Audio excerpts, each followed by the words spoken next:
SER Podcast.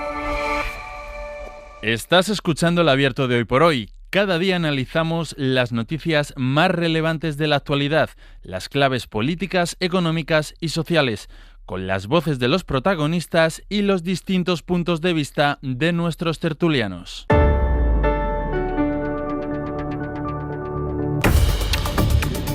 Vamos con el tiempo del Abierto en este Hoy por Hoy, esta mañana, con Estefanía Molina. Bienvenida, Estefanía. Muy buenos días, Muy buenos Pedro. días. Con Josep Martí Blanc en Barcelona, todavía no. Ahora le saludaremos. Sí, he sido yo el que se ha adelantado.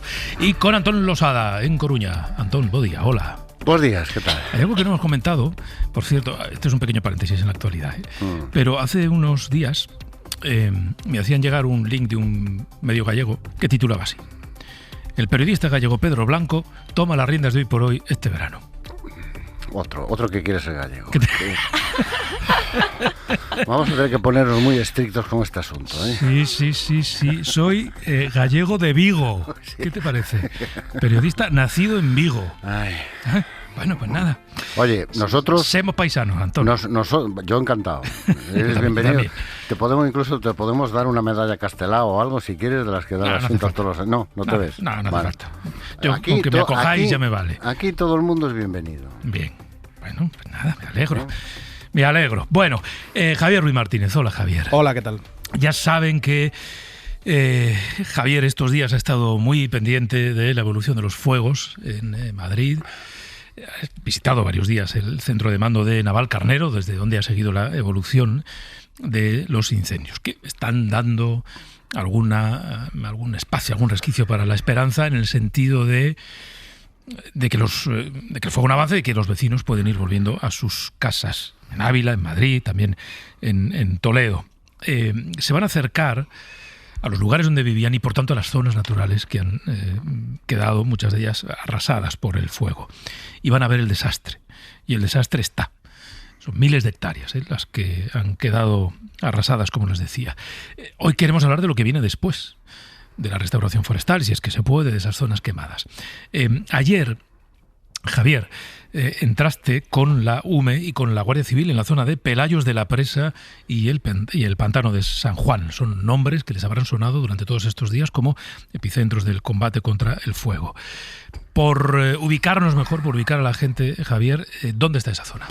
Bueno, cuando en los mapas de satélite veíamos ya el jueves la enorme mancha roja que era el fuego en Ávila y la otra mancha roja que había en San Martín de Valdeiglesias, un poco hacia el este, el pantano de San Juan era la mancha azul y verde, una enorme masa de agua y bosques que está justo en medio. Bueno, y esa zona se ha llevado la peor parte del incendio. Sí, junto a Mijares en Ávila, que es una zona también montañosa, es la que se ha llevado la peor parte. Ha sido, eso sí, una zona clave para contener el fuego. Las llamas, debido al viento, saltaron el pantano de San Juan, es decir, lo pasaron por encima, pero esa zona, que es más húmeda que las otras, ha sido clave para contener el fuego. ¿Y qué os encontrasteis ayer en esa visita? Pues una zona reventada por las llamas. Lo primero, una ausencia total de animales terrestres. Han huido, han muerto. No pensemos solo en grandes ciervos, en corzos, que es, digamos, un poco la imagen emblemática. Sí. Te hablo de insectos, de reptiles. Imagina un bosque sin nada de todo eso. También hay muchos menos pájaros que en el bosque de estas características. Y los que hay, algunos se oyen por ahí entre las pisadas, están completamente desorientados, buscando refugios. Muchos de ellos se ven con daños en las alas, en el cuerpo, pero sin duda lo más impresionante son las lomas del Monte Bajo, con árboles de gran porte completamente calcinadas. Esto que escuchas es incluso algún pequeño rescoldo que se prendió, se le prendió fuego mientras que estábamos en la visita. Vimos a una brief forestal tener que apagarlo. Pero la buena noticia son las abundantes zonas verdes que vimos. A mí me sorprendió bastante, no solamente en el entorno del pantano de San Juan, que se van a haber salvado por la mayor humedad, por los equipos de extinción que trabajaron ahí, sino también en otras amplias zonas de terreno. Es decir, vimos muchos puntos que todavía están, por lo menos las copas de los árboles todavía un poco verdes. De hecho, en los vídeos que grabaste, que nos has enseñado, se ven efectivamente esos árboles. Decías, muchos son grandes, muchos son muy grandes incluso, que parecen haberse salvado. Entonces, lo que tú has hecho es que esas imágenes enviarlas a 2 expertos en ingeniería forestal. Eso es. El primero es Víctor Resco de Dios. Le hemos escuchado estos días en la antena de la SER en varias ocasiones. Es miembro asociado de la Real Academia de Ingeniería de España. Es experto en este tema y es el que nos puso sobre la pista de un concepto Muchas veces pensamos que cuando hablamos de 80.000 hectáreas quemadas, que todo lo que está dentro del perímetro del incendio está quemado, está negro, está carbonizado, pero esto no es así. Dentro de un perímetro siempre quedan zonas verdes y eso es muy importante porque luego va a posibilitar la regeneración natural de la zona a partir de los árboles madre que han quedado sin quemar. Esas zonas tienen muchos nombres, pero uno de ellos, y a mí me encanta, se llama islas no quemadas. Dependen de la orografía, dependen del agua, dependen del viento, dependen también de la virulencia que haya habido en el fuego, que no será la misma en unos puntos que en otras, y también depende de los trabajos de extinción, es obvio. Pero dentro del perímetro de un gran incendio forestal, los científicos del fuego suelen hablar de que queda sin quemar o se quema de manera muy superficial, que creo que es lo que en muchos casos ha pasado aquí en este incendio, entre el 10 y el 25% de la superficie total. Lo que crea es una especie de puzzle que te contaba antes a las 8, un mosaico de zonas quemadas y de zonas verdes. Claro, cuando hablamos de 170.000, 175.000 hectáreas quemadas en lo que llevamos de año, efectivamente no hablamos de 175.000 hectáreas arrasadas completamente por el fuego, sino superficie que en diferente grado se ha visto afectada por el fuego. Bueno, ese mosaico de parches verdes, que son los que tú has visto, que son los que vemos en tus vídeos, ¿qué hacemos con ellos o qué se hace con ellos? Pues hay que trabajar en toda la zona, también en la quemada, en la verde, pero también en la quemada. Le he pedido que me lo explique a Raúl de la Calle, que es secretario general del Colegio de Ingenieros Técnicos Forestales. Lo primero es la evaluación. Cada zona va a haber sufrido distinto. Es la hora de los drones, pero sobre todo es la hora de algo que a mí me encanta, que es patear el bosque. Con toda seguridad va a haber distintas severidades de daños y por eso pues es necesario elaborar una cartografía inicial que bien puede ser con imágenes de satélite, con drones, con fotografías y vídeos georreferenciados y sobre todo con comprobaciones sobre el terreno. Segundo paso, conservar el suelo de algo que es muy peligroso para un bosque sano, pero sobre todo para uno quemado, que es la erosión. La lluvia, y si es torrencial más, vamos a tener un otoño con lluvias torrenciales también en esta zona, se va a llevar la poquita riqueza biológica que le quede al suelo. Las actuaciones que se pueden hacer, pues desde el mulching, que es cubrir con paja las zonas estratégicamente que queramos defender, pequeñas barreras, como pueden ser con albarradas o fajinas. Tenemos que estabilizar los taludes, proteger los cauces y sobre todo pues que haya una limpieza en los pasos de agua. Y el tercer paso es importante porque hay que ser pacientes. Aunque nos pueda parecer que lo que toca ahora es limpiar el monte, que esta expresión yo la odio, la de limpiar el monte, tenemos que darle posibilidades a ciertas regeneraciones que son naturales y que se pueden producir a pesar del incendio. En muchas masas mediterráneas, como es esta zona, pues especies como las encinas, los alcornoques, brezos, retamas, pues pueden ser capaces de rebrotar. Otras especies pues pueden regenerarse mediante semillas, como es el caso del pino, ¿no?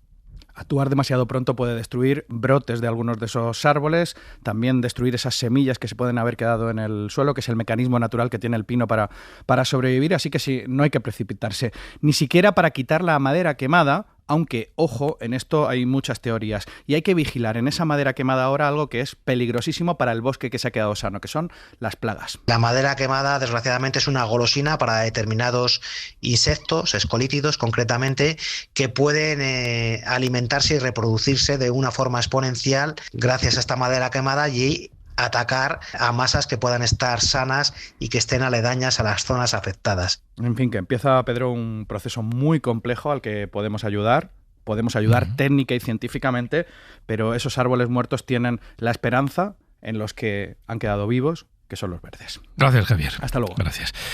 Bueno, toca hacer balance de daños, no solo en lo natural, también en lo humano, en las heridas que deja la gente y en los daños materiales que se han producido.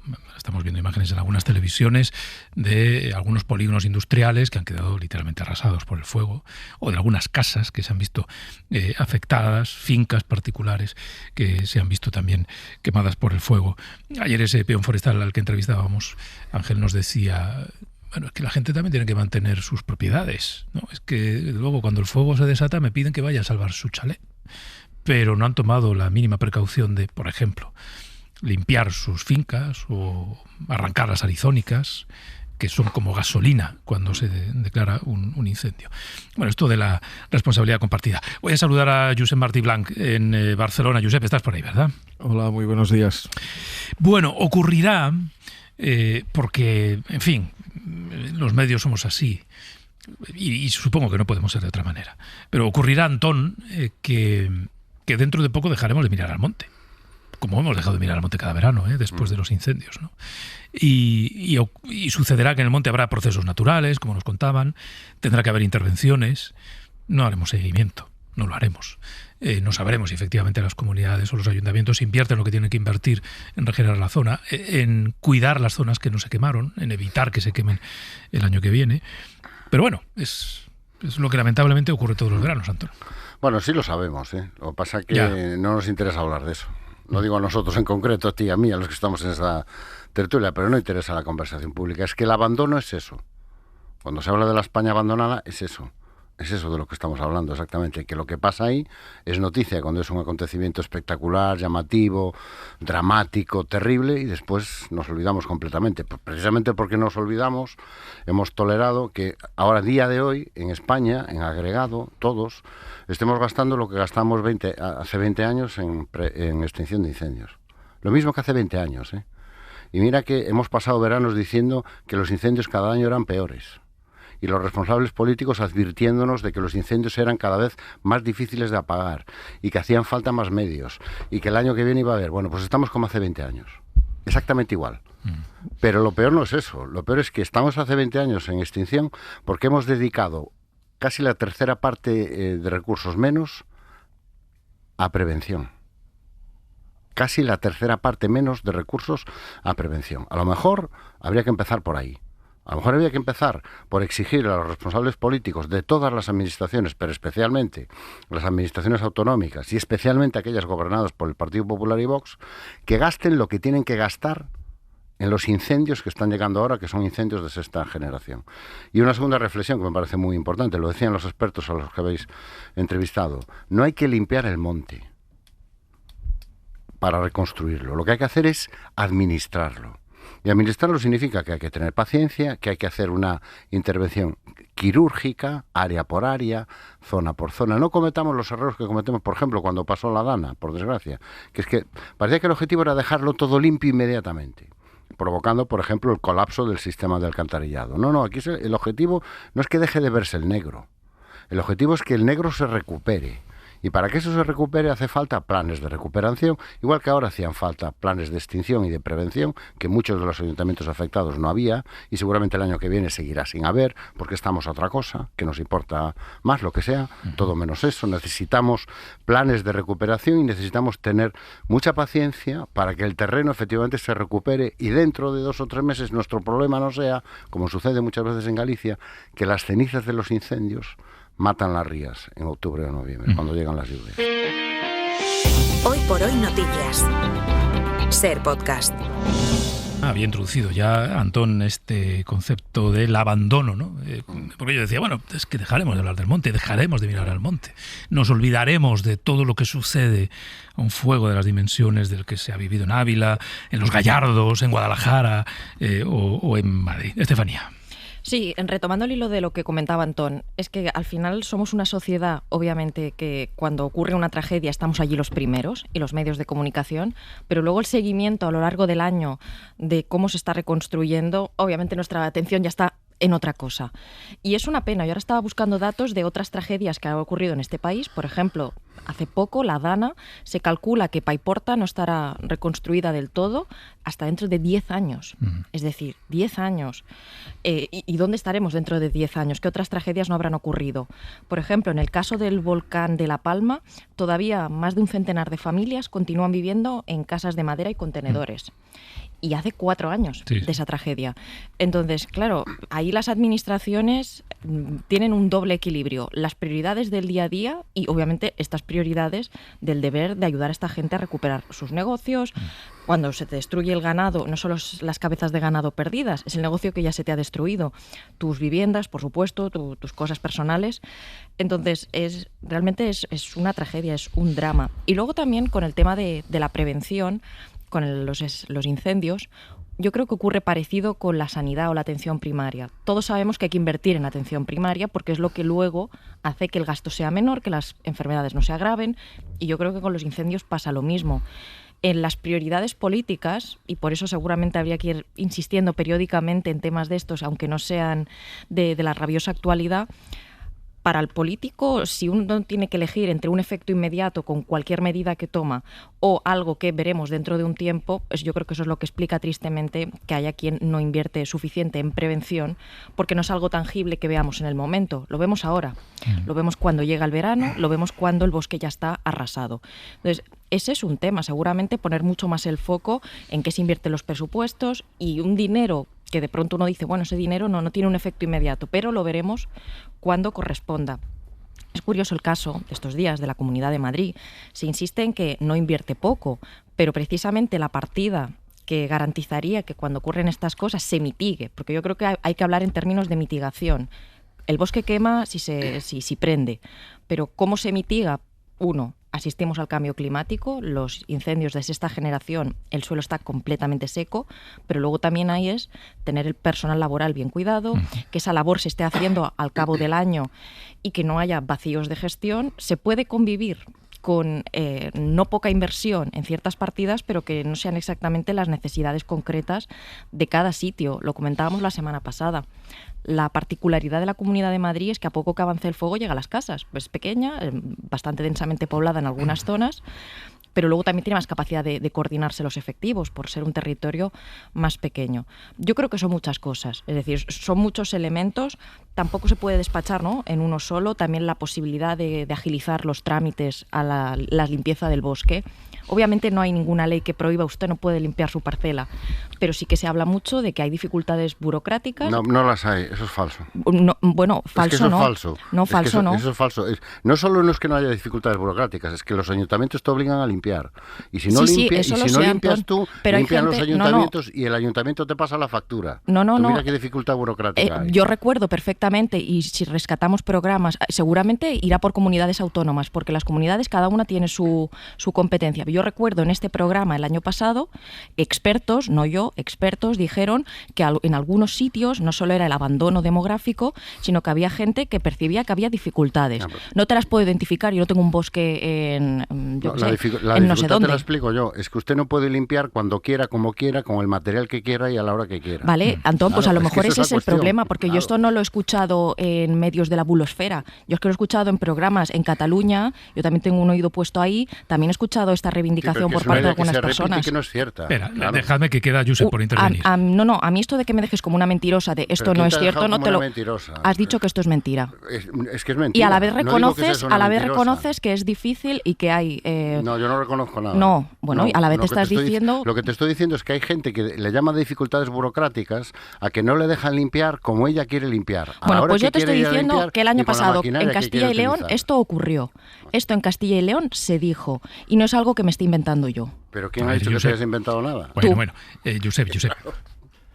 Bueno, lo primero es coincidir con los compañeros en el sentido que esto es una conversación recurrente de cada verano, que toma más cuerpo en función de cuán importantes sean los incendios, pero el estribillo es conocido. Empiezan a arder los montes en cualquier comunidad y automáticamente tenemos el debate encima de la mesa, que siempre es el mismo y los argumentos siempre son los mismos. Y efectivamente, cuando llega septiembre, la segunda quincena, mes de octubre, temporales de levante, riadas, entonces nos focalizamos pues en las riadas y en los daños de las lluvias torrenciales. Esta es una secuencia que pertenece a la lógica narrativa de los medios de comunicación, no la vamos a cambiar, y atañe a las administraciones en su conjunto tomar nota y hacer políticas de prevención, que no es algo que tengan que hacer los periodistas y los medios de comunicación. Yo soy en el tema que estamos hablando, me cuesta ser optimista, porque creo que atiende a algo muy profundo, al margen del cambio climático, atiende a algo muy profundo, que es cómo estamos organizando nuestra sociedad, que es principalmente de valores urbanos en todo el territorio, aunque el territorio sea rural.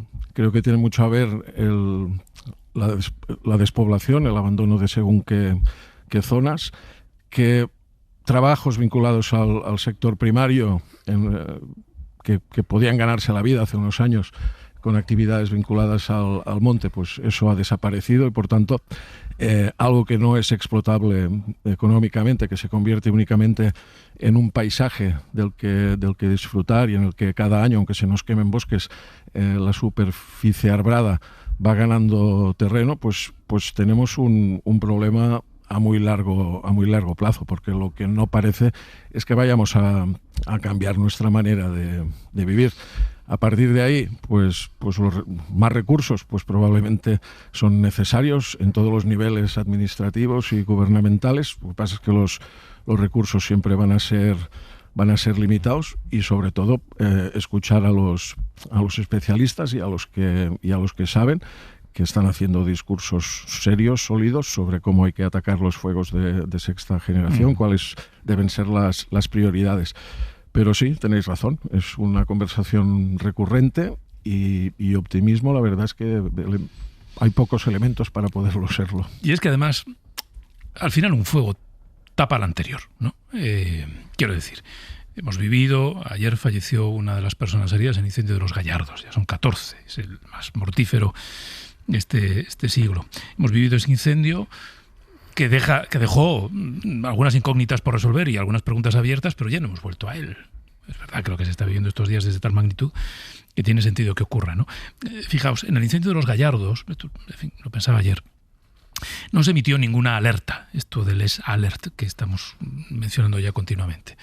Y se dijo que es que como en ese incendio había que confinar algunas casas, algunas zonas, desalojar otras, el mensaje podía ser confuso. Bueno, es justo lo que se ha hecho en Madrid y en Ávila estos días. Enviar mensajes en los que se confinaba algunas zonas de un pueblo o se evacuaba otras zonas del pueblo. Lo que se ha hecho en la Val d'Uxó. Se desalojaron algunos barrios, se confinó el resto. Y se enviaron mensajes y la gente los entendió. Y supo el que tenía que irse y el que tenía que quedarse. Quiero decir que de todo se aprende y que lo que conviene es en algún momento volver a echar la vista atrás para intentar encontrar explicaciones sobre lo sucedido, ¿no? Y pasará que no volveremos a preguntarnos por qué se han iniciado estos fuegos, pero va a ser fundamental saber por qué se han iniciado estos fuegos. Hoy El Mundo hace un relato de cómo empieza el fuego de Burgohondo, con unas labores de construcción de un camino por una empresa contratada por una cooperativa de la zona que utiliza una maquinaria que no debe. Claro. Pues ahí no hay ni trama terrorista detrás, ni incendiarios, hay pura negligencia si es que se confirma. Pero convendría saber qué ocurre, qué hay, Antón, detrás de los fuegos, ¿no? Bueno, a mí, como recordarás, Pedro, porque creo que aquel verano estabas tú también, a mí me tocó gestionar la ola de incendios de Galicia el año 2007 desde el lado de los responsables políticos. Entonces tengo toda la simpatía del mundo por la gente que está al frente de una emergencia como esta, porque no hay nada más difícil de combatir que el fuego. Y la cantidad de circunstancias que se pueden producir durante una ola de incendios es inimaginable. Las dificultades con las que uno se enfrenta, así que toda mi simpatía, todo mi apoyo, todo mi esfuerzo. Pero efectivamente, eso no debe eludir o evitar el debate, primero sobre cómo se ha gestionado la emergencia. A mí en los fuegos de Madrid hay una cosa que me llama muchísimo la atención, que es la rapidez con la que semana pasada escaló todo en apenas 24 horas. Sí. Que, bueno, seguramente es así, seguramente no había otra manera de evitarlo, pero en la Comunidad de Madrid pasamos de no hay fuegos, prácticamente no hay nada, está todo controlado, el problema es Ávila, a declarar la emergencia nacional en 12 horas.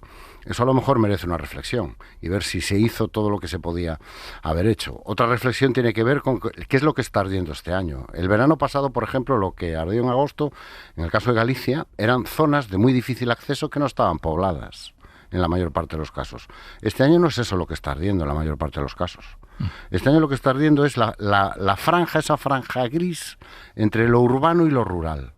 donde hay muchísima población muchas veces dispersa y donde hay todo tipo de circunstancias y situaciones que hacen efectivamente muy compleja cualquier labor de extinción. Pero yo sí creo que hay que hacer, primero, un análisis serio sobre cómo gestionamos cada incendio y cada emergencia. ¿Por qué? Porque se aprende mucho, te lo digo yo por experiencia. Se aprende muchísimo. Y segundo, un debate también yo creo que serio y riguroso sobre las causas de los incendios, que efectivamente es multifactorial. Y el cambio climático provoca incendios, no, pero los está agravando. Claro, sí, es que esa es la cuestión, y eso es indiscutible. Lo que antes era excepcional, el famoso 30-30, ahora es el día a día de la gestión de un incendio. 30-30-30, ¿no? Que son los 30 grados de temperatura, 30% de humedad. Más de 30 grados, menos de 30% de vientos de 30. De más de 30 kilómetros. Sí. Eso que antes era un día o 2 o 3, o como nos tocó a nosotros, 5 en el mes de agosto del 2007, es que ahora es lo normal. Hoy por hoy noticias. Ser podcast.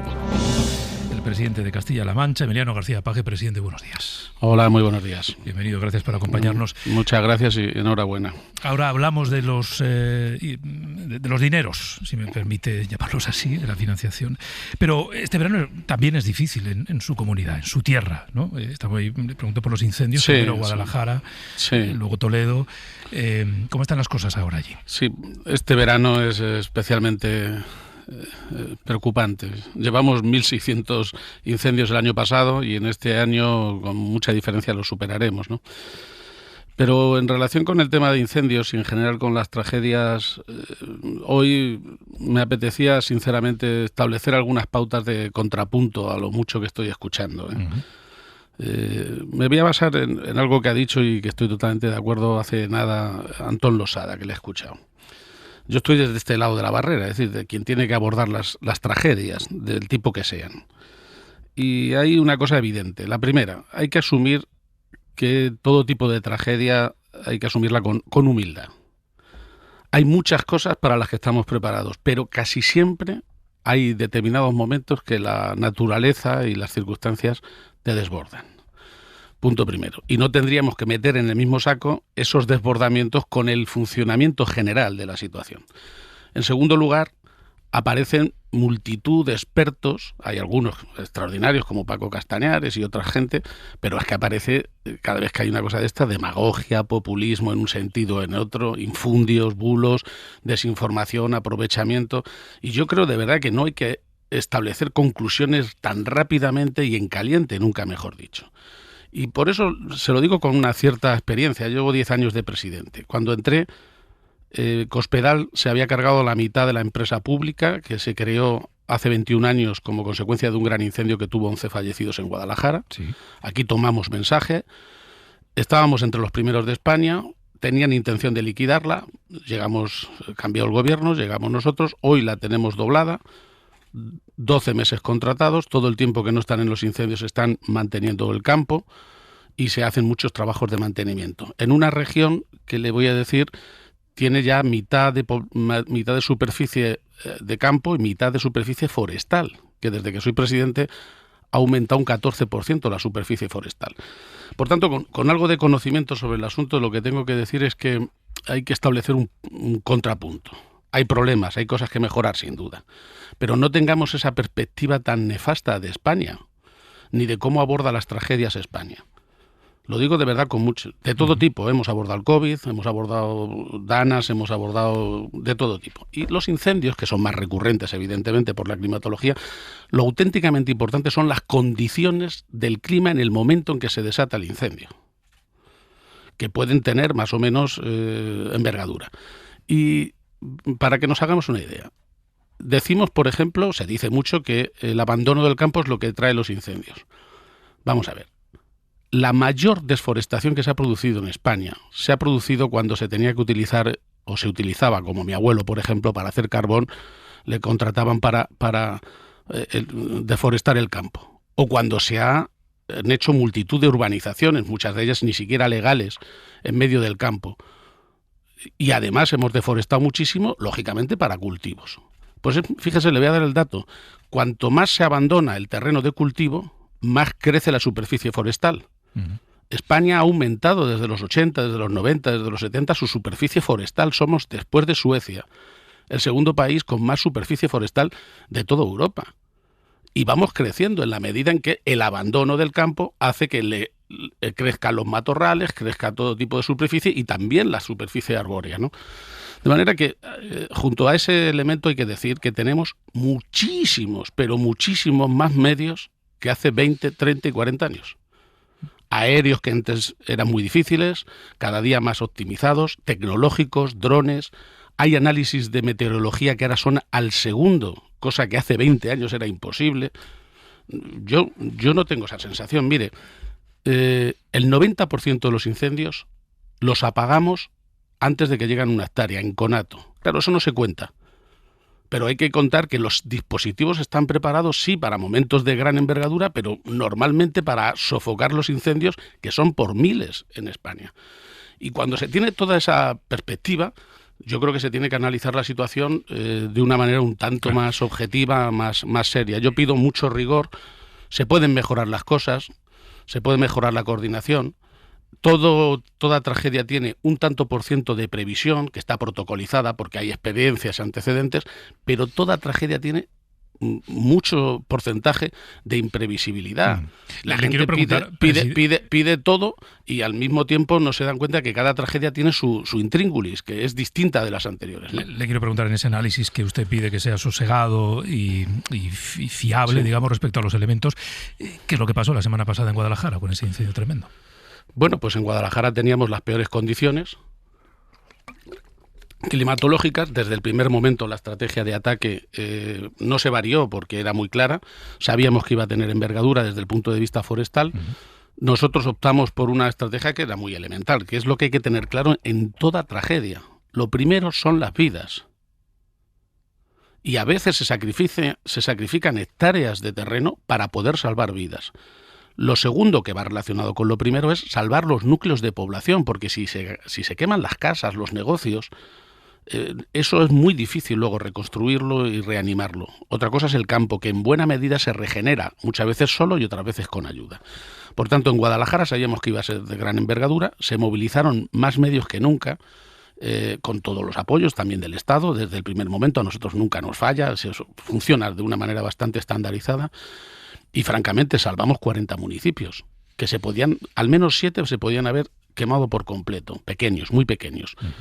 De forma que, bueno, cada tragedia tiene su intríngulis. Al mismo tiempo que estábamos sofocando ese, teníamos otros 16 incendios en la comunidad autónoma, ¿no? Bueno, usted defiende que hay experiencia, que hay medios, que se sabe cómo actuar en este tipo de casos. ¿Cree que es necesario pactar algo? Se está hablando mucho estos días o de un pacto contra la emergencia climática o de un pacto para responder a las situaciones de emergencia, que es lo que propone el Partido Popular. Bueno, vamos a ver, los pactos de Estado yo me apuntaría a todos, porque creo en ellos y han hecho mucho bien en España. Los pactos de Estado no son de la mitad más uno del Parlamento, son entre las grandes formaciones que dan estabilidad, haya o no alternancia. Eso es lo que yo entiendo por pacto de Estado, la verdad. Plantear un pacto de Estado en estos momentos con el ambiente político que hay a lo largo de toda la legislatura me parece poco realista, pero en todo caso coincido con el presidente, coincido con el gobierno. Hay que poner pie en pared a los discursos que relativizan o niegan el cambio climático. ¿Hacen daño? Claro que hacen. Para poder arreglar cualquier problema, primero hay que tomar conciencia. Y el que lo niega, lo relativiza o frivoliza, lo que hace es minar esa conciencia.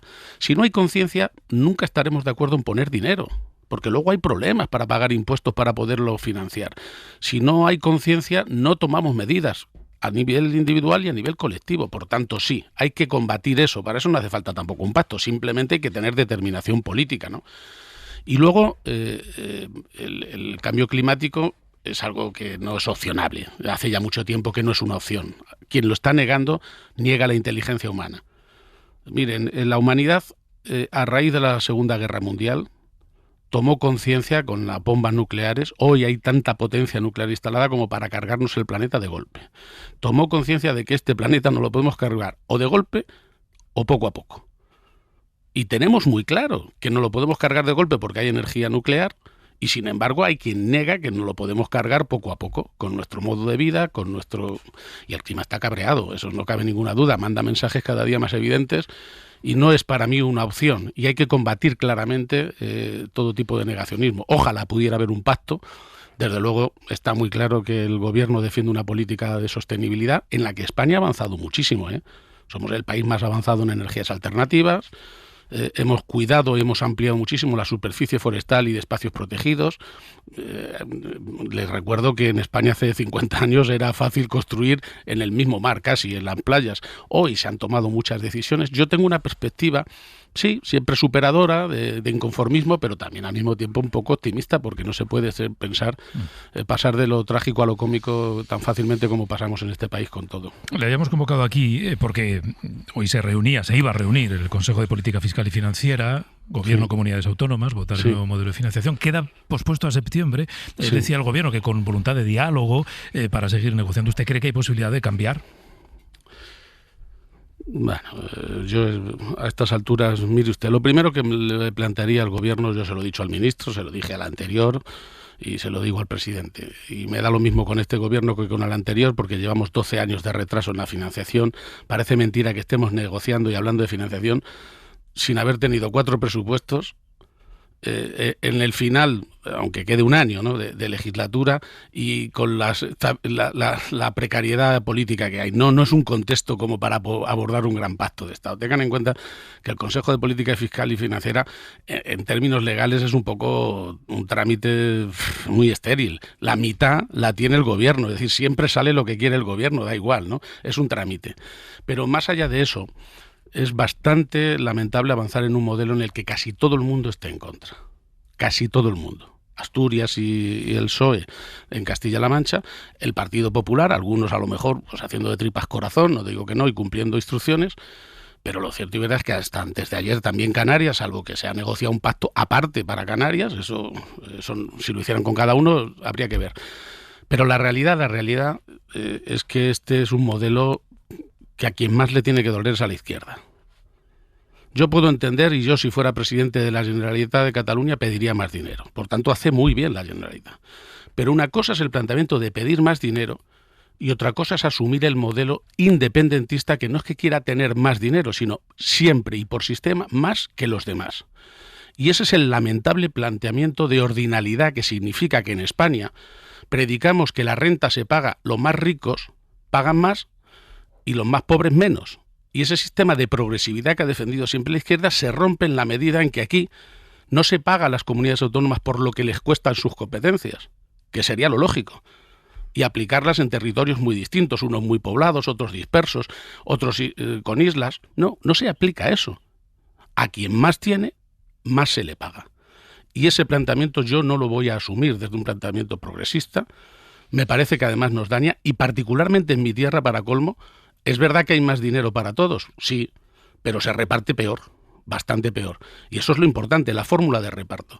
En mi tierra recibiría más, pero fíjese, llevamos años siendo de las 4 peor financiadas y ahora seríamos la peor financiada. De manera que comprenderá cuál es mi posición. Si no es el momento, si no es el contexto, si no es el modelo por el que usted apuesta, ¿cómo explica que el Gobierno haya terminado proponiéndolo? Pues mire, yo creo que todo tiene que ver con el mercadeo político de esta misma legislatura. Esta es una exigencia, un chantaje de los independentistas. La prueba evidente es que se está mezclando el debate con el debate de presupuestos. Lo primero que había que hacer es, vamos a aparcar el debate de financiación a aprobar o no el presupuesto. Porque ¿de qué estamos hablando si no hay presupuesto? Punto primero. Pero es que sobre todo de esa manera dejaríamos claro que no forma parte del mercadeo para sacar o no los presupuestos, las cuentas públicas de este año.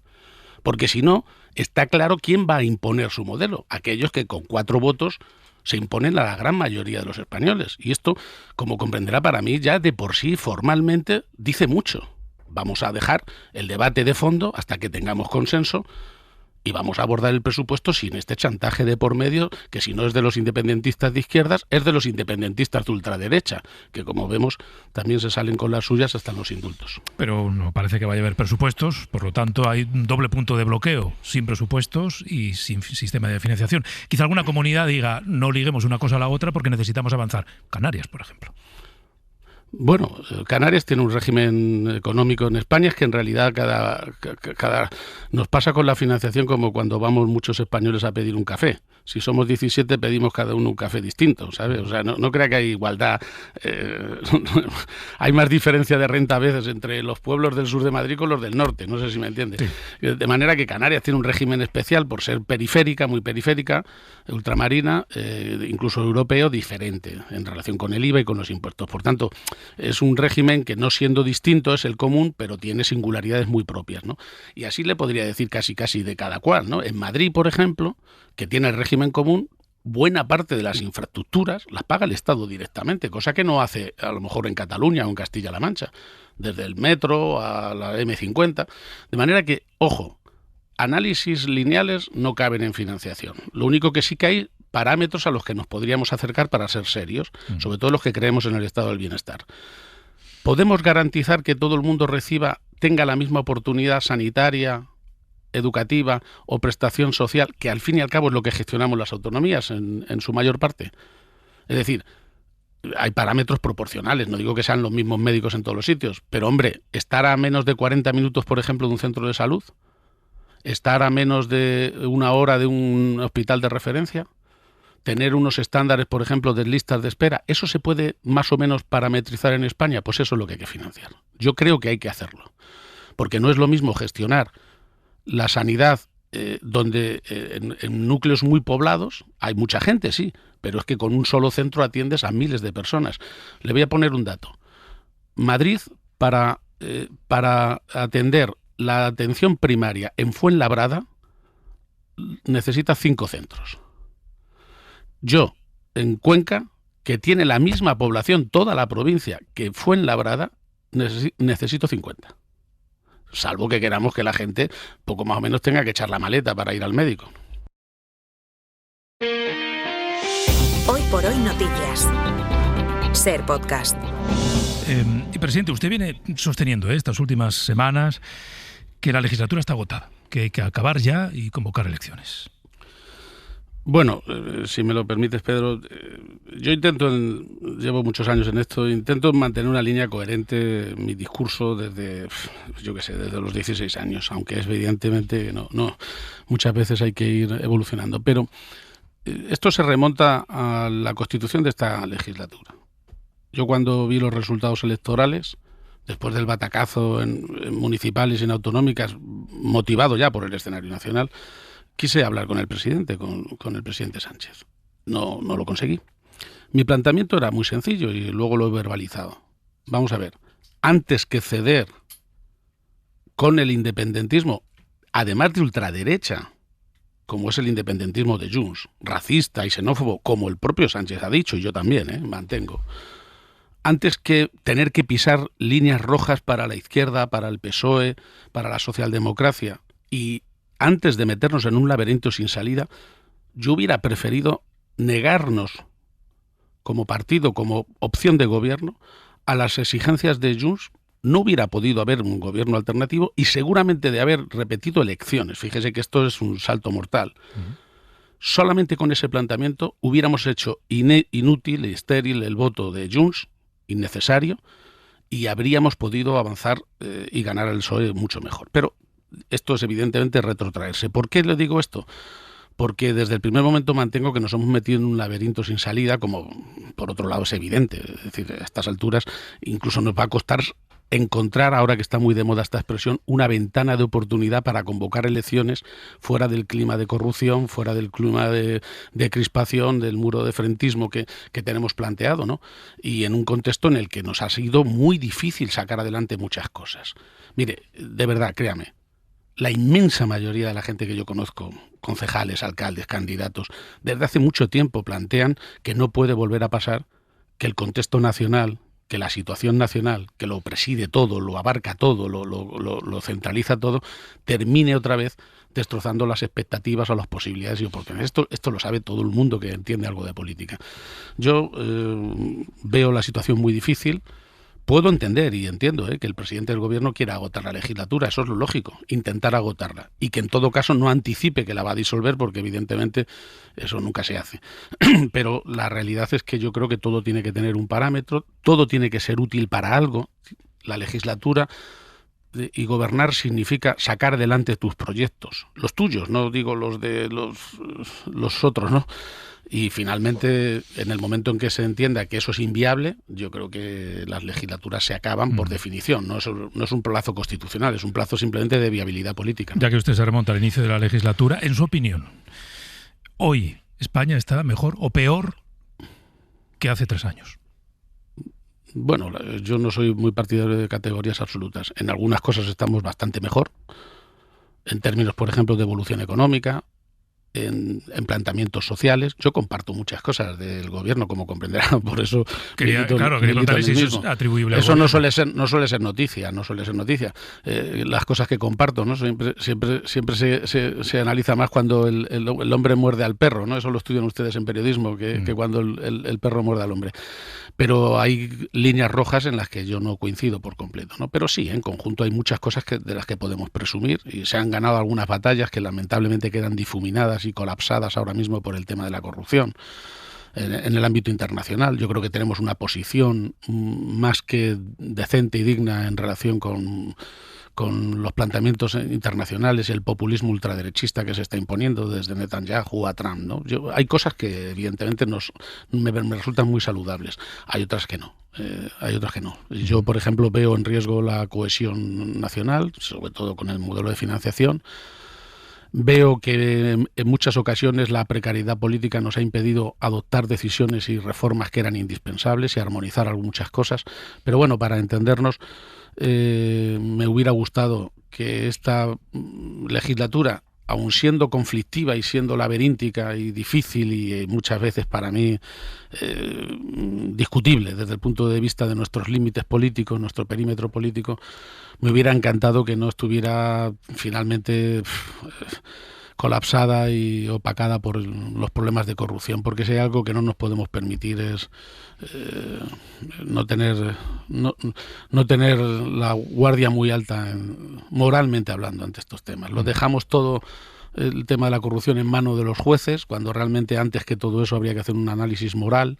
Decimos quién denuncia, todo eso está muy bien. Yo le escuchaba a Cospedal hablar de conspiraciones cuando Bárcenas y demás, y por tanto está muy bien, pero yo soy abogado. Lo verdaderamente importante y que se tiene que plantear una es: las cosas que se están denunciando son verdad o son mentira, y a partir de ahí se establece un parámetro moral, y lo lamento mucho, y lo lamento por mucha gente que es decente en la política en general, pero de una manera abrumadora en la izquierda y en el PSOE, y que finalmente están desazonados, como estamos muchos, con lo que está pasando, ¿no? Presidente, ¿cómo explica usted que en el PSOE e incluso en el entorno del gobierno medraran figuras como Ábalos o como Cerdán? En el caso de Ábalos ya con condena firme, en el caso de Cerdán con investigaciones judiciales que van avanzando. Bueno, yo creo que las dinámicas internas del propio partido, los partidos políticos son bastante rechazados en España, pero su vida interna termina condicionando la vida política española. Los conflictos que ha tenido internos el PP han condicionado si luego gobernaban o su estrategia en la oposición, y muy evidentemente los del PSOE, que ha presidido el gobierno más tiempo en la democracia que nadie. Por tanto, los intríngulis internos de los partidos, y particularmente del mío, están detrás de muchas de las cosas. La situación convulsa que se produjo y que desembocó en aquel lamentable 1 de octubre, donde nadie lo hizo bien, y fue para mí lo peor que he visto en política desde el punto de vista personal, pero en el fondo estaba un debate, y es el que estamos teniendo 10 años después. Y es si el PSOE es un partido vertebrado, con perímetro, con límites, en el que no vale todo para conseguir el poder, o lo contrario. Y esto se escenifica muy claramente con los límites que hemos pisado. Es legítimo querer gobernar aun pactando con quien sea. Es legítimo desde el punto de vista, pero para mí no es asumible y no es defendible. Y por tanto yo creo de verdad, sinceramente, que cuando se quiere a un partido, yo soy desde los 16 años, hay que querer al partido en el momento que está, pero sobre todo pensar en que tiene que seguir ganando después, y 5 años después, y 10 años después. Y esta es la situación que a muchos nos trastorna. ¿Usted cree que Pedro Sánchez se quiere más a sí mismo que al partido? Usted ha llegado a decir que el proyecto de Sánchez es Pedro, ¿no? O al revés, el proyecto de Pedro es Sánchez. Sí. Bueno, estamos en un planteamiento no solo en España. En realidad ahora mismo la política mundial es muy personalista. Eso tiene cosas buenas, porque vivimos una etapa de comunicación, y tiene cosas malas. En todo caso, lo que está pasando, como comprenderá, no es solo culpa de una persona, ni de Pedro Sánchez, ni tampoco... en realidad es una responsabilidad que asumimos todo el mundo, ¿no? Unos desde el silencio, muchos desde el silencio, otros simple y llanamente asintiendo, otros ligeramente porque ponen por delante su interés monetario, de sueldo, de nombramiento a otras cosas, ¿no? Hay de todo. Pero yo no voy a residenciar todas las dificultades, lógicamente, en Pedro Sánchez, que tiene todo el derecho del mundo a tener ambición política, que es la gasolina que mueve la política. Si no quisiéramos ganar la confianza de la gente, no funcionaría el sistema democrático, que siempre sería la alternativa mucho peor. Por tanto, no ese es el problema, pero hay que tener parámetros de coherencia siempre. Por ejemplo, cuando hablamos de corrupción, de verdad, ahora cree que con la que nos está cayendo en materia de corrupción, ¿ganamos en credibilidad indultando a gente que ha sido condenada por corrupción?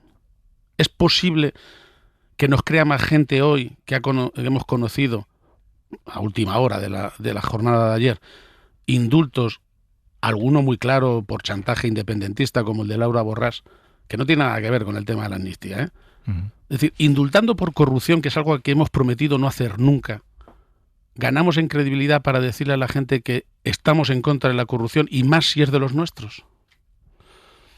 En esos indultos hay 2 personas del PSOE, del entorno del PSOE, sí, y Laura Borràs, efectivamente. No, pero sí, a mí no hago distingos, ni del PP, ni del PSOE, ni independentistas, ni medio pensionistas. Es decir, es que hay conceptos que no se deben indultar, como es la corrupción. Y lo hemos dicho por activa y por pasiva, y lo hemos prometido.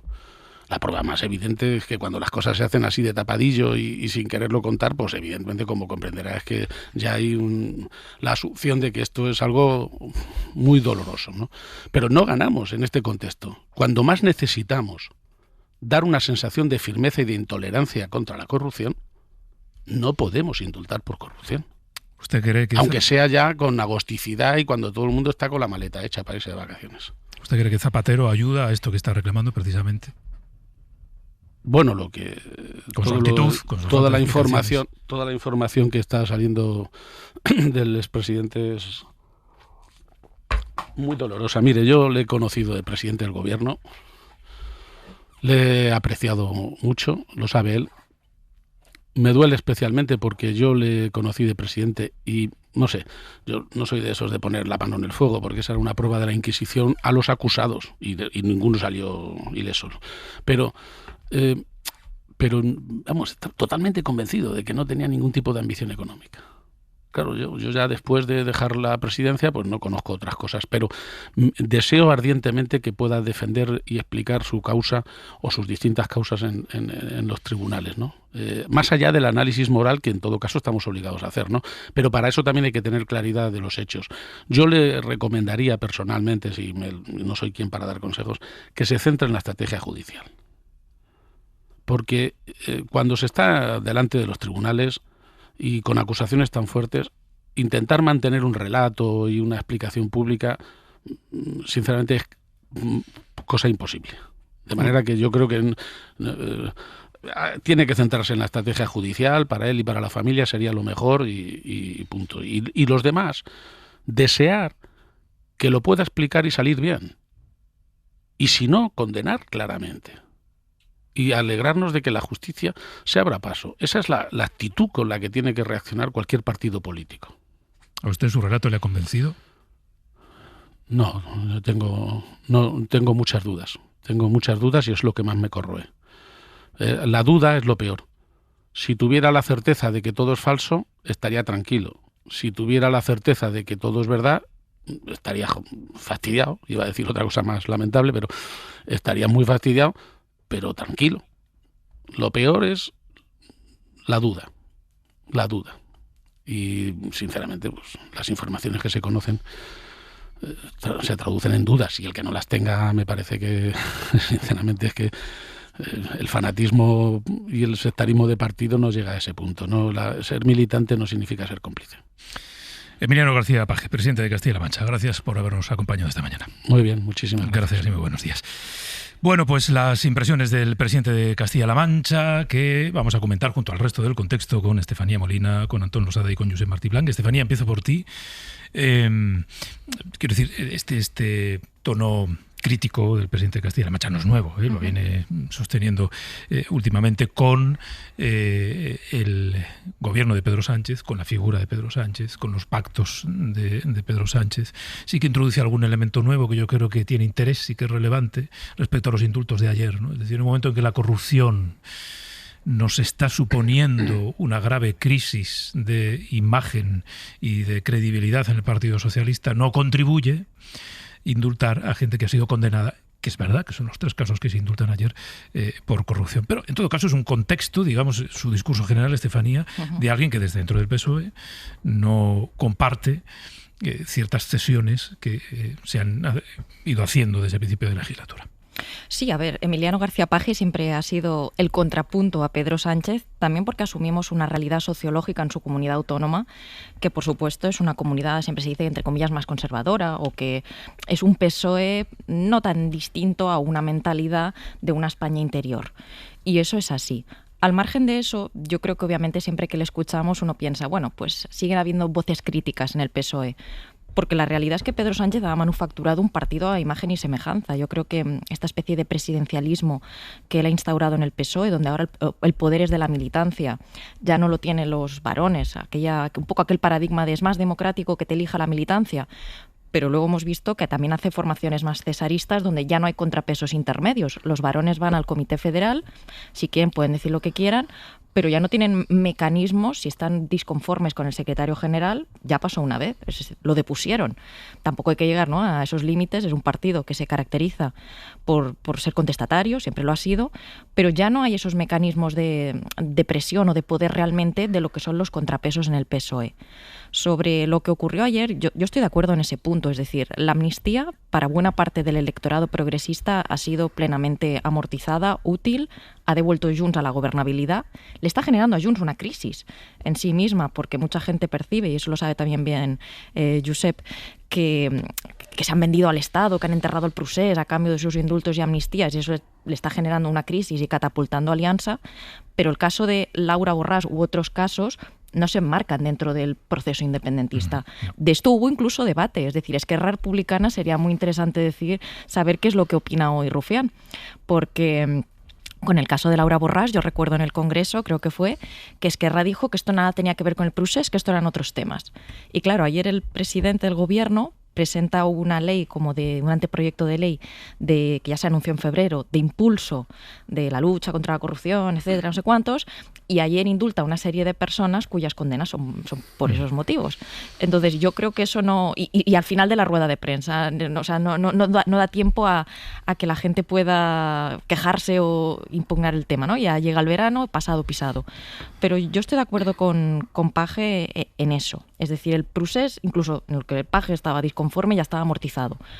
Lo de ayer yo creo que incluso a Esquerra tal vez le chirría. Josep. Sobre el indulto a Laura Borràs, creo que hay que añadir una cosa que no se recuerda, que es un indulto parcial y que viene recomendado y solicitado por el tribunal que la condenó, que dijo, oiga, esta señora es culpable, pero la condena que le aplico es excesiva, porque el Código Penal a eso me obliga. Por tanto, recomendamos el indulto al tiempo que la condenamos. Es un indulto parcial. Por tanto, yo creo que si abonamos el análisis riguroso, podemos criticar el tiempo, la oportunidad política de hacerlo en este momento, pero en realidad lo que hay detrás es una recomendación jurídica de los propios jueces que condenaron a Borràs, y creo que eso hay que ponerlo encima de la mesa, porque No hay lectura política en este indulto. Es decir, Laura Borràs es un fusible fundido para Junts. No tiene valor político en estos momentos y, por tanto, no hay ahí una negociación secreta para que esta señora la indulten parcialmente. Hay lo que acabo de decir. Sobre la entrevista, creo que hemos escuchado a un Emiliano García Paje moderado en sus planteamientos. Lo hemos oído otras veces con más vehemencia. Creo que en su caso, cada vez que habla, que pues sube el pan en el entorno socialista, se dan una circunstancia principal, que es un hombre fuerte en su territorio, que no depende de las dádivas de un superior del partido para permitirse decir lo que piensa, pero también lo que le conviene. Y en el transcurso de la entrevista hemos oído algunas afirmaciones, pues que algunas tienen más sentido que otras. A mí, por ejemplo, escuchar que Junts es un partido racista, que es lo que viene diciendo Podemos desde hace un par de años, me parece que es un exceso y que no atiende a la realidad del discurso que hacen los junteros. Y el final de la entrevista ha sido, para mí, es una cita que me la he apuntado, que dice: ser militante no significa ser cómplice. Yo creo que esta es una reflexión válida para todos los partidos que en tiempos de personalismo han derivado hacia la obediencia ciega y, por tanto, escuchar a gente que desde la militancia critica abiertamente las políticas de su partido siempre me parecerá algo muy, muy sano y conveniente. Antón. Sí, bueno, yo primero insistir en el argumento del indulto técnico a Laura Borràs. Es decir, es un indulto parcial que viene recomendado efectivamente por el propio Tribunal Superior de Justicia de Cataluña y tiene que ver con que, según dice el tribunal, por el delito de falsedad continuada se le obliga a imponer una pena de 4 años, que es el grado mínimo, que considera excesiva porque ya la ha penado por prevaricación. Y lo que pide es que se reduzca esa condena a lo que se le ha reducido, a 2 años. Que la libra de ingresar en prisión, pero no la libra de haber sido condenada y tener los correspondientes antecedentes penales. También tiene que seguir pagando la multa que está pagando y sigue inhabilitada por casi 10 años para ocupar cargo público, ¿no? Otro de los indultos creo que se dio fue por razones de salud. Estamos hablando de alguien que al parecer está en una situación delicada de salud. Ha sido un indulto pedido por, hasta donde yo he podido ver, incluso por Joan Manuel Serrat, por ser una persona vinculada al mundo de la cultura. No sé, yo creo que ha sido un poco ventajista por parte de García Paje meter todo esto en un saco. Y mira que había empezado bien la entrevista citándome a mí y todo, pero está claro que no.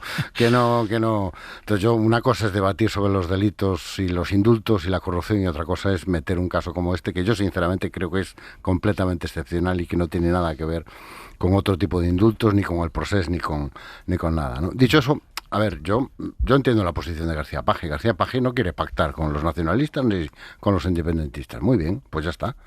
Y habrá mucha gente en el PSOE que tampoco quiere hacerlo. Y hay gente en el PSOE que sí quiere pactar. Y bueno, pues cada uno tiene sus argumentos y tiene sus razones. ¿A quién le están dando la razón los hechos? Bueno, de momento ahí sigue el gobierno de progreso, ahí tenemos los datos económicos, por ejemplo, ahí tenemos la legislatura a punto de concretarse y ahí tenemos un nuevo sistema de financiación donde no iba a entrar nadie y de momento ya ha entrado Canarias. Por cierto, hay que decirle a Paje que la ordinalidad no es lo que él ha dicho que es. O sea, la demanda de ordinalidad, que es una demanda que cualquiera de nosotros podría suscribir, es que, hombre, yo soy solidario, pero que la solidaridad no me obligue a empobrecerme a mí. Garantíceme usted que yo voy a ser solidario, pero eso que no significa que yo voy a perder mi posición, que yo voy a perder mi posición con respecto a los otros, porque sería un poco extraño y un poco absurdo un sistema en el cual tú transmitieras tus recursos a otros para que al final el otro acabara siendo más rico que tú. Eso es básicamente la ordinalidad, ¿no? Es lo que Paje ha explicado de una manera que yo creo que es muy de trazo grueso y que encaja muy bien, pero que no tiene nada que ver con lo que es la ordinalidad que demanda no solo los independentistas, ¿eh? Hay muchos técnicos y muchos expertos que dicen que la pieza clave de cualquier sistema solidario es eso, garantizar que, hombre, ser solidario no significa que tú te empobrezcas para que otros se enriquezcan más que tú, ¿no? Dicho eso, insisto, yo es que coincido con Martí, yo creo que ha estado incluso, debe ser la agosticidad de la que habla, que ha estado bastante moderado en sus consideraciones, ¿no? ¿Pero qué esperabais que dijera? Bueno, conociendo a García Paje, yo creo que cuando empezó citándome a mí, yo creo que ahí ya se apuntaba que venía hoy más tranquilo, ¿no? Bueno. Hay una cosa que sí ha dicho que yo no estoy del todo de acuerdo. Es decir, ¿tenemos más medios que hace 20 años? No, presidente, no tenemos más medios que hace 20 años. Hubo un recorte brutal de medios durante la gran recesión, brutal. Hubo comunidades autónomas que redujeron sus dispositivos hasta un 90%, y ahora nos estamos empezando a recuperar de ese recorte. Y estamos volviendo a las cifras que teníamos en 2008, que fue el año en el que más invirtió España en prevención y extinción de incendios. Bueno, en todo caso, claro, García Page, respecto a la legislatura, establece digamos un pecado inaugural, ¿no?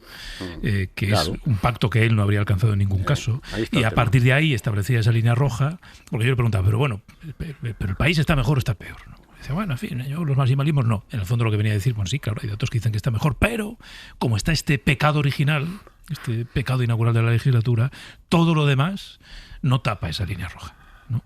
Y en esa cesión ante el nacionalismo, el independentismo, quienes quieren la ruptura, él entiende que esta legislatura está viciada de origen, ¿no?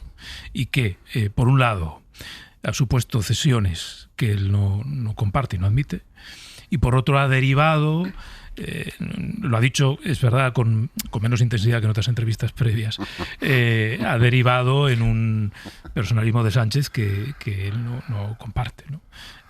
Otras veces ha dicho que el proyecto de Pedro es Sánchez, o al revés, el proyecto de Sánchez es Pedro, ¿no? Y incluso que el PSOE ya no es reconocible como partido, Estefanía. Sí, a ver, primero de todo, lo de Laura Borràs, ella, más allá de que el criterio, decimos, apelamos a una cuestión técnica, pero si tú le preguntas a ella sí cree que ella está en el paquete del procés, ¿eh? Es decir, ella no considera que esto haya sido una condena como consecuencia de unos hechos. Ella se considera, vamos a llamarla una perseguida... Que en el clima exacto, ¿no? Una perseguida sí, por ser independentista. Ella se considera a sí misma así. Y luego lo de Page. Bueno, a ver, yo creo que sí que... viendo cómo es su talante político en el contexto en que estamos de gravedad nacional, yo tampoco esperaba que echara más leña al fuego y tristemente nunca mejor dicho, es decir, que saliera aquí a hacer declaraciones incendiarias en un contexto donde la gente está preocupadísima por su vida, por sus montes, por sus casas. Pero hay algo que siempre se le condena mucho a Pedro Sánchez respecto a otros PSOEs del pasado, y es claro que en tiempos de Felipe González no se pactaba con el independentismo porque Junts no existía y existía Convergencia. Podemos es una mutación que le ha salido al PSOE desde el 15M y que Pedro Sánchez ha absorbido todo lo que hay a su izquierda. Es decir, se puede criticar los métodos para un purismo o una mirada de izquierdas más del pasado, pero la realidad del presente... Hoy existe Bildu, y Bildu es un partido que intenta, claramente hay una división, hay una facción que para mí tristemente sigue mirando al pasado, en lo que representa, que a lo mejor deberían hacer un paso al lado, pero hay una generación nueva que vota Bildu porque es su izquierda de proximidad. Existe Junts y ya no existe Convergencia, ¿vale? Pues existe Junts que hizo un 1 de octubre. Entonces, claramente, si tú no te abres a la realidad del presente, y existe Podemos, y existe Sumar, si tú no te abres a esa realidad del presente, es que el PSOE no iba a gobernar ya nunca. O, si acaso, iba a gobernar con el PP, una gran coalición. Que eso es, obviamente, el precedente griego, lo que yo creo que aprende Pedro Sánchez y entiende, que no se puede hacer un pacto de cierre de filas, de gran coalición, porque eso a lo mejor hubiese reventado al PSOE. El PSOE ha mutado conforme a los nuevos tiempos. Hoy, muy probablemente, su electorado prefiere pactos con Bildu que pactos con el PP. Y esto pueda gustar más o menos, pero es la realidad que se encuentra Pedro Sánchez. Claro, sí, Antón. No, lo que pasa es que, como decía muy bien Pedro, es una posición ideológica por parte de García Page que es perfectamente legítima. Claro. Él no habría pactado con los independentistas. Vale, perfecto. Y a partir de ahí, todo lo que sucede en la legislatura está mal. Hombre, todo no.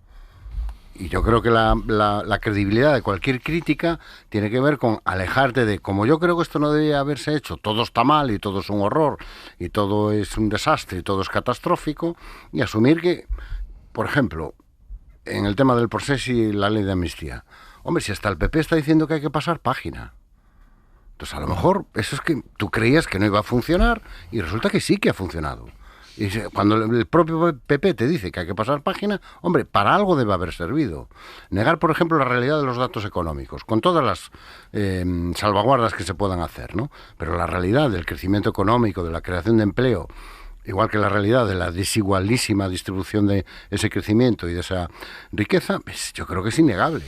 Y yo creo que ese es uno de los déficits que tiene en este momento la posición de García Page. Es decir, tú no habrías hecho este gobierno. Vale, perfecto. Pero es que a lo mejor este gobierno, aunque sea como un reloj que está estropeado, de vez en cuando da bien la hora. Josep, un minutillo.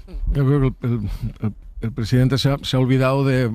Es decir, la mácula de origen de la legislatura, cada uno tiene su opinión, pero claro, en el presente el problema es que el pacto con Junts ha salido mal desde el primer día. Y hemos normalizado que vamos a terminar una legislatura entera, o casi, sin elaborar unos presupuestos generales del Estado, que es la principal ley por la que se gobierna un país, que marca prioridades y asigna recursos. Y en este sentido, yo creo que la legislatura tiene máculas muy importantes y esta es una, aunque el presidente de Castilla-La Mancha no la haya nombrado. Dejadme que vuelva a algo del principio, porque en una pausa de publicidad Estefanía me dice, oye, me gustaría dejar reconducida esa ya entendido acusación de Antón Losada de estás mintiendo respecto ninguna acusación. Bueno, claro, pero me gustaría que ella expresara el sentimiento con el que se ha quedado, que yo creo que esto es muy sano, ¿no? Cuando alguien entiende que se ha proyectado una imagen, Estefanía, que no obedece a la realidad. Te lo agradezco, Pedro. Yo quiero retomar las palabras que había dicho. En primer lugar, yo he empezado diciendo que no es verdad que no se pueda limpiar el bosque, pero que hay quien aprecia que hay ciertas dificultades burocráticas. Y el punto de Antón ha sido, no es verdad, es tan sencillo como pedir una autorización. Vale, pues incluso eso, Antón, hay gente que no cree que sea tan sencillo. Y me voy a remontar a declaraciones que han hecho expertos ingenieros de montes.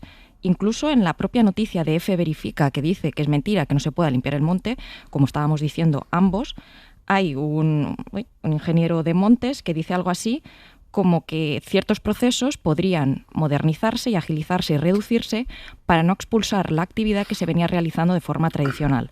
Otra ingeniera de montes, entrevistada en Radio Televisión Española, dijo que necesitamos que la legislación sea más permeable, que lo traduzcamos al lenguaje de la gente y, sobre todo, un tema que nunca se suele atribuir, nunca se suele decir, que es mucha gente no limpia el bosque, a lo mejor porque no conoce este lenguaje tan fácil, pero porque no le es rentable.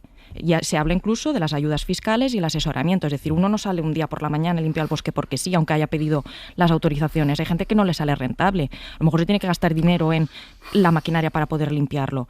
Entonces, yo solo quería constatar esto, las cosas no son blancas o negras, nadie ha dicho que esté prohibido, sencillamente he dicho que hay gente que a lo mejor sí percibe que es más complejo que salir y desbrozar tu monte. Y yo te he dicho que esa percepción es incorrecta. Y yo te he explicado que hay yo no expertos... quiero reabrir el debate. Bueno, pues yo sí, bien. porque me parece Pues sano, nada, me parece sano que cada uno defienda su punto. Pero es que no es un tema de defender su punto, es que yo te puedo traer tantos diagnósticos, también de expertos, que dicen que ese no es el problema, en absoluto. Entonces es una percepción y sobre todo es un bulo que se está repitiendo. Bueno, pues no es ningún bulo que a la legislación a lo mejor no es tan permeable como tú crees y que a lo mejor hay gente que ni siquiera... es perfectamente permeable. Bueno, que la gente perfectamente muy permeable. Bien. Es pues, que esa no es la cuestión. La cuestión es decir, no, es que... Es que nadie ha dicho que esa sea la cuestión. Que hay muchos trámites burocráticos. No es cierto. No, yo no he dicho eso. No es que si tú agarras las palabras mías por donde tú quieres, puedes interpretar lo que quieras. Y te estoy citando dos ingenieros citados... Que no quiero reabrir este debate porque me parece que no conduce a mí me parece, a ninguna parte. No tenemos tiempo, además. Pero sí que quería que Estefanía pusiera en contexto lo que ha dicho y que ha motivado la respuesta de Antón. Antón, Estefanía, Josep, gracias a los tres. Venga, hasta la próxima. Muchas gracias. Seguimos en Hoy por Hoy. Hoy por Hoy Noticias. Ser Podcast. Nada, hoy no suena la sintonía. Que no suene. No avanzamos nada, Eva Teresa. Me callo. ¿Qué tal? Buenos días. Empezamos con la que bautizamos ayer como La Vida Pequeña. Sí. Que vamos a hablarte un poco de un mosquitólogo y la lista roja. Venga. Ya te contaremos después. Más. Y alguna cosita pequeña de la vida pequeña en Japón. Venga, ya verás. Vale. También hablaremos con una científica muy grande, pues el Eclipse, la sección de Nuño Domínguez, que nos presenta siempre a perfiles científicos interesantísimos. Vamos a hablar de terapia génica y enfermedades raras con Paula Ríos. Venga, stop. Más. Y luego tenemos los pecados textuales. Los pecados textuales, hoy toca la gula, que te encanta, yo sé que es un pecado que te gusta mucho, como Marta Serrano. Eso es. Y 900, 100, 800. 900, 100, 800. ¿Son ustedes de playa o montaña? Ese es el debate de las dos españitas. De las dos españitas hoy. Decídanse. ¿Se dan cuenta ustedes de que cuando tenemos prisa somos capaces de contar las cosas muy rápido? Es que somos, vamos. Porque se nos está echando el tiempo encima y no nos da tiempo nada más. Venga. Para no perderte ningún episodio, síguenos en la aplicación o la web de la SER, Podium Podcast o tu plataforma de audio favorita.